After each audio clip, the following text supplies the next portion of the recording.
सभी को नमस्कार। मैं रमन शर्मा आप सभी का अपने YouTube चैनल पर स्वागत करता हूं।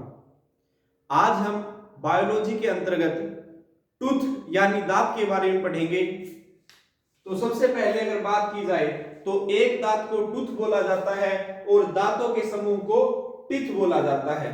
तो इनके बारे में अध्ययन करते हैं। तो सबसे पहले बात करते हैं कि दांतों के अध्ययन को क्या कहा जाता है। तो दांतों के अध्ययन को या स्टडी ऑफ टीथ ओडोंटोलॉजी कहलाता है। नेक्स्ट, मनुष्य में दांत दो बार आते हैं। एक बार जब बच्चा पैदा होता है तो उस समय उसके दूध के दांत आते हैं और उसके बाद 12 से 14 वर्ष की आयु में वो गिर जाते हैं और दोबारा से उसके दांत आते हैं वयस्क अवस्था में। तो दांतों की संख्या कितनी होती है? तो एक वयस्क व्यक्ति की बात करें, वयस्क व्यक्ति के अंदर दांतों की संख्या 32 होती है। तो 32 दांत आते हैं एक वयस्क व्यक्ति में। लेकिन अगर बच्चे की बात करें तो बच्चे के अंदर 20 दांत होते हैं जिन्हें दूध के दांत कहा जाता है। दूध के दांत कहा जाता है और ये दूध के दांत 12 से 14 वर्ष की आयु में गिर जाते हैं। तो क्वेश्चन कैसे पूछेगा? सबसे पहले पूछ सकता है कि एक वयस्क व्यक्ति में कितने दांत होते हैं? तो 32 दांत होते हैं। फिर पूछ सकता है कि बच्चे में कितने दांत पाए जाते हैं? 20 दांत पाए जाते हैं। या पूछ सकता है कि बच्चे में दूध के दांतों की संख्या कितनी होती है? 20 होती है। फिर पूछ सकता है कि बच्चे के दूध के दांत किस आयु में गिरते हैं? 12 से 14 वर्ष की आयु में गिरते हैं। दूध के दांत गिरने के बाद 32 दांत आते हैं। इनके बारे में चर्चा करते हैं। तो सबसे पहले दांत की बात करें तो जब ये दांत होता है, मान लीजिए ये हमारा दांत है और ये इसकी आंतरिक परत है। तो जो बाहरी परत है, जो हमें सफेद चमकीला पदार्थ दिखता है, वो किसका बना होता है?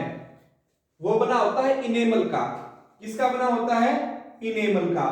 तो क्वेश्चन क्या पूछेगा कि दांत की बाह्य परत क्या कहलाती है? या पूछ सकता है कि दांत की बाह्य परत किसकी बनी होती है? इनेमल की बनी होती है। और इनेमल किस चीज से मिलकर बनता है? कैल्शियम फास्फेट और कैल्शियम कार्बोनेट से मिलकर बनता है। फिर पूछ सकता है कि दांत की जो ये आंतरिक परत है, ये किसकी बनी होती है? तो जो दांत की आंतरिक परत है वो डेंटाइल की बनी होती है।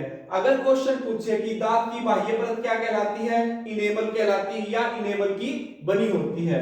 अगर ये पूछे कि दांत की आंतरिक परत किसकी बनी होती है या आंतरिक हिस्सा किस चीज का होता है? डेंटाइल होता है। दोनों किससे मिलकर बनते हैं? कैल्शियम फास्फेट और कैल्शियम कार्बोनेट से।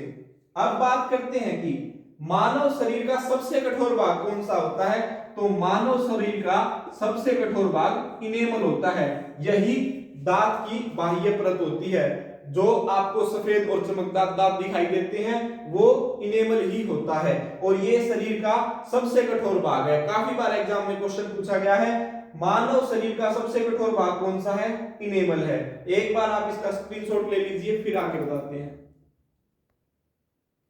अब हम दांतों के प्रकार के बारे में जानेंगे। तो क्वेश्चन बनता है कि दांत कितने प्रकार के होते हैं? दांत 4 प्रकार के होते हैं। ये आप जबड़े का चित्र देख रहे हैं। हमारे मुंह में ऊपर की तरफ और नीचे की तरफ जबड़ा पाया जाता है। ये एक तरफ का जबड़ा है। तो बात करते हैं कि दांत कितने प्रकार के होते हैं? 4 प्रकार के।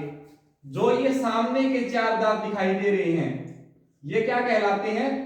इंसीजर यानी कृंतक कहलाते हैं। इंसीजर यानी कृंतक कहलाते हैं। और जो ये साइड के 2 दांत दिखाई दे रहे हैं, एक ये वाला और एक ये वाला, इन्हें रदनक कहा जाता है। रदनक यानी कैनाइन, कैनाइन यानी रदनक, जो ये साइड वाले हैं। इसके बाद जो आगे के 2 दांत है, ये एक तो ये वाला और दूसरा ये वाला, इन्हें क्या कहा जाता है? अग्रचयवर्णक। क्या कहा जाता है? अग्रचयवर्णक यानी प्रीमोलर्स।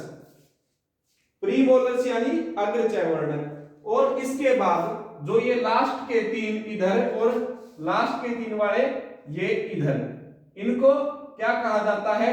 च वर्णक यानी मोलर्स, इन 3 दांतों के जोड़े को कहा जाता है। तो 4 ये, 2 साइड वाले ये, 4 और 2 6 और 4 ये, 6 और 4 10 और 6 ये, टोटल कितने हुए 16।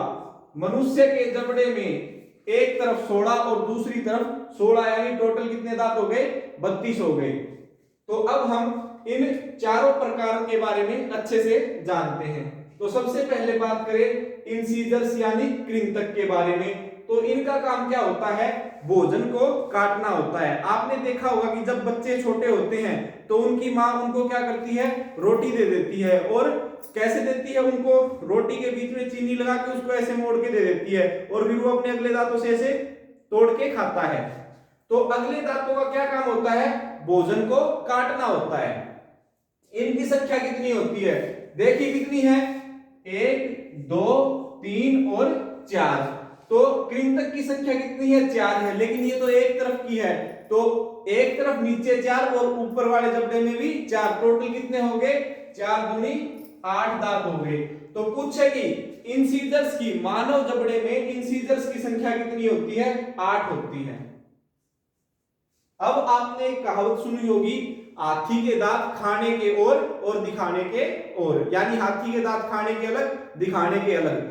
जो हाथी के दांत होते हैं मुंह के अंदर, उनसे वो खाना खाता है, और जो 2 दांत आपको बाहर निकले हुए दिखाई देते हैं उन दांतों से वो लड़ने का काम करता है। तो क्वेश्चन पूछ सकता है कि हाथी के जो दांत बाहर निकले हुए होते हैं वे उसके कौन से दांत होते हैं, तो वो उसके इंसीजर यानी कृंतक होते हैं। मोस्ट इंपोर्टेंट क्वेश्चन है, काफी बार पूछा गया एग्जाम्स में। नेक्स्ट क्वेश्चन की तरफ बढ़ते हैं, कैनाइन। अब ये जो कृंतक के साइड में जो दांत आते हैं 2, एक इधर और एक इधर, इन्हें क्या कहा जाता है, कैनाइन यानी रदनक। इसके बारे में जानते हैं।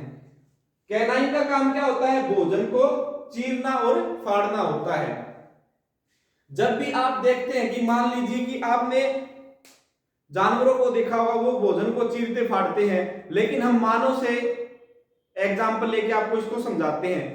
आपने गन्ना खाया होगा, तो गन्ना खाने के लिए आप उसे साइड से पकड़ के छीलते हैं, तो आपके जो ये रदनक यानी कैनाइन होते हैं, इनसे आप उसको क्या करते हैं, चीरते फाड़ते हैं। तो कैनाइन का काम क्या है, भोजन को चीरना फाड़ना है। और जो मांसाहारी जीव होते हैं उनके अंदर इनका साइज बड़ा होता है। तो मांसाहारी जानवरों में कैनाइन यानी रदनक का आकार बड़ा होता है। नेक्स्ट बात करते हैं कि इनकी संख्या कितनी है। इस जबड़े के अंदर कितने कैनाइन है, एक कैनाइन ये है और दूसरा कैनाइन ये है। तो 2 नीचे हो गए और 2 ऊपर हो गए। तो टोटल संख्या कितनी होगी कैनाइन की, 2 गुणा 2 4 होगी। तो क्वेश्चन पूछेगा कि मानव जबड़े में कैनाइन यानी रदनक की कितनी संख्या होती है, 4 होती है। अब हम बात करते हैं प्रीमोलर यानी अग्रचवर्णक की। रदनक के बाद अगले जो 2 दांत होते हैं, जिन्हें आप देसी भाषा में जाड़ भी बोल देते हैं, इन्हें क्या कहा जाता है, अग्रचवर्णक, और इंग्लिश में प्रीमोलर्स बोला जाता है। तो इनके बारे में जानते हैं। तो इनका क्या काम होता है, भोजन को चबाना। जब भी आप कोई भी चीज खाते हो तो मुंह में लेने के बाद जब उसको चबाना शुरू करते हो तो आपके जो पिछले दांत होते हैं उनसे चबाते हो, उन्हें क्या कहा जाता है, अग्रचवर्णक और प्रीमोलर्स। फिर जो ये प्रीमोलर्स होते हैं ये बच्चों में नहीं पाए जाते। बच्चों के अंदर अगले दांत होते हैं कृंतक और रदनक, लेकिन अग्रचवर्णक उपस्थित नहीं होते। उनके अंदर कृंतक, रदनक और चयवर्णक पाए जाते हैं। तो पूछ सकता है कि बच्चों में दांतों का कौन सा प्रकार नहीं पाया जाता, प्रीमोलर यानी अग्रचवर्णक नहीं पाया जाता। फिर बात करते हैं इनकी संख्या के बारे में। तो अग्रचवर्णक या प्रीमोलर संख्या में कितने होते हैं, 2 तो इधर है और 2 इधर, यानी कितने हो गए 4। एक जबड़े में 4, नीचे 4 और ऊपर भी 4, 4 और 4 टोटल कितने हो गए 8 हो गए। तो प्रीमोलर्स की संख्या कितनी होगी 8। एग्जामिनर आपसे क्वेश्चन पूछेगा कि मानव मुख में दांतों के प्रीमोलर्स की संख्या या अग्रचवर्णक की संख्या कितनी होती है, 8 होती है। अब हम मोलर्स यानी चयवर्णक के बारे में बात करेंगे। अग्र चयवर्णक के बाद अगले जो 3 दांत होते हैं, 3 इधर और 3 इधर, ये क्या कहलाते हैं? चयवर्णक यानी मोलर्स कहलाते हैं। तो इनका काम क्या होता है? इनका काम भी अग्र चयवर्णक की तरह भोजन को चबाना ही होता है। तो क्वेश्चन पूछ सकता है कि भोजन को कौन से दांत चबाते हैं? प्रीमोलर्स और मोलर्स, यानी दोनों अग्र चयवर्णक और चयवर्णक दोनों मिलकर भोजन को चबाने का कार्य करते हैं। अब बात करते हैं संख्या के बारे में। तो मोलर्स की कितनी संख्या होती है? तो पहला दांत ये, दूसरा ये और तीसरा ये, पहला दूसरा तीसरा, 3 इधर और 3 इधर, टोटल कितने हो गए? 6। एक साइड 6 है, 6 नीचे 6 ऊपर, तो संख्या कितनी होगी? 12। तो पूछ सकता है कि मानव के दांतों में मोलर्स यानी चयवर्णक की संख्या कितनी होती है? 12 होती है। फिर बात करते हैं कि बच्चों के अंदर मोलर के बारे में। जो छोटे बच्चे होते हैं उनके अंदर सिर्फ ये 2 मोलर पाए जाते हैं, ये तीसरा मोलर उपस्थित नहीं होता। ये जब बच्चा बड़ा होता जाता है, वयस्क बनता जाता है, तो धीरे धीरे ये आती है, जिसे आप अक्लजाड़ भी बोल देते हैं। तो बच्चों में कौन सा मोलर नहीं पाया जाता? तीसरा या अंतिम मोलर नहीं पाया जाता। तो हमने आज दांत के चारों प्रकार, इंसीजर्स, कैनाइन, प्रीमोलर्स और मोलर्स के बारे में जाना। एक बार इसका स्क्रीनशॉट ले लीजिए। तो आज हमने मानव के दांत से संबंधित महत्वपूर्ण प्रश्नों पर चर्चा की। आशा करता हूं आपको यह वीडियो पसंद आई होगी। मैं रमन शर्मा, कैमरामैन दीपक के साथ। धन्यवाद। जय हिंद, जय भारत।